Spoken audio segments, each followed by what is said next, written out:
everyone, my name is Diana and I'm a tutor here on Cambly. Welcome back to this two-part video series talking about the present simple tense. In my last video, I explained the situations when you need to use the present simple tense. In today's video, I'll show you how to form the tense in the affirmative, negative, and question forms, as well as a few verb exceptions. So grab a pen and a paper, take down notes. I'll be sharing a lot with you. Firstly, let's look at the verb tense to be. The verb tense to be is different from the other tenses. It has a special way that we form the verbs. In the affirmative, positive form, it is I am, you are, he, she, it is, we are, and they are. In the contracted forms, it's I'm, you're, he's, she's, it's, we're, and they're. To form the negative form of the verb to be, it's very simple. We just add not at the end. I am not, you are not, he is not, she is not, it is not, we are not, they are not. In our contracted forms, it would be I'm not, you're not, he isn't, she isn't, it isn't, we aren't, and they aren't. If we want to form a question with the verb to be, we simply will swap our subject and our verb around. So instead of I am, we would start with our verb am, and our subject would follow the verb. So I am becomes am I, you are becomes are you, is he, is she, is it, are we, are they. If we wanted to add a WH question word to the sentence, we'd simply put it at the beginning of the phrase. So, where am I? Who are you? When is she? What is he? Etc. With all other verbs in the tense, we can conjugate it, and it's extremely easy. It's one of the easiest tenses in English, if not the easiest tense in English, to conjugate, to correctly form the verb in the present simple. And all of the subjects will stay the same, except for our third person singular. So he, she, and it. Let's look at the verb play.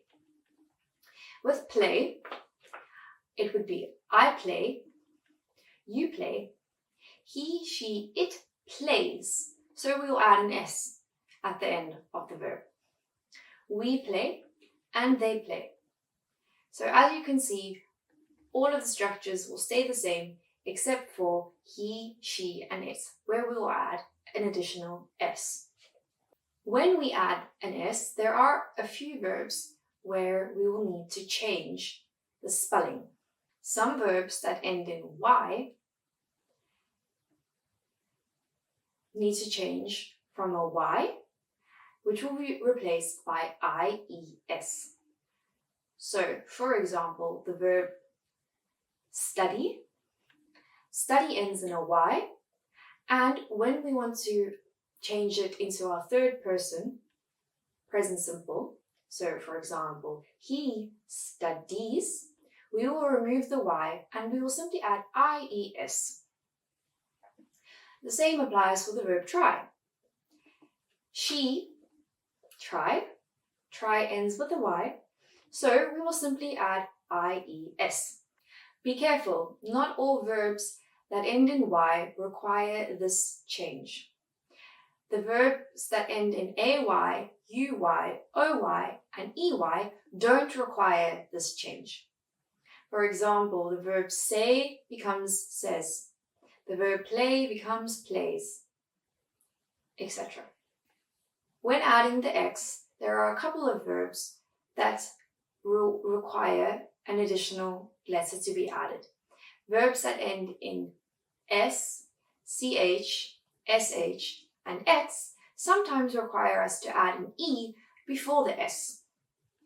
So for example, the verb pass ends in an S, and when we make it the third person using he, she, or it, it becomes passes. So pass becomes passes. He passes. The verb watch. Watch, we add an E, and it becomes watches. She watches television. Another example is the verb catch. Catch ends in CH, and we add an E and an S to form the third person. So he catches the ball. Now let's look at how we form the negative tense with regular verbs. With the negative tense, we need help from an auxiliary verb, do. So, looking again at the verb play, I play in the positive would be I do not play in the negative. So, we're going to add the verb not to make it negative and an auxiliary verb, do. I do not play. You do not play. He, she, it does not play. Because remember what we learned before, the verb does changes in the present simple tense. In the third person, he, she, and it does. So he does not play. We do not play. They do not play. In our contracted forms, it would be I don't play. You don't play, he, she, it doesn't play, we don't play, and they don't play.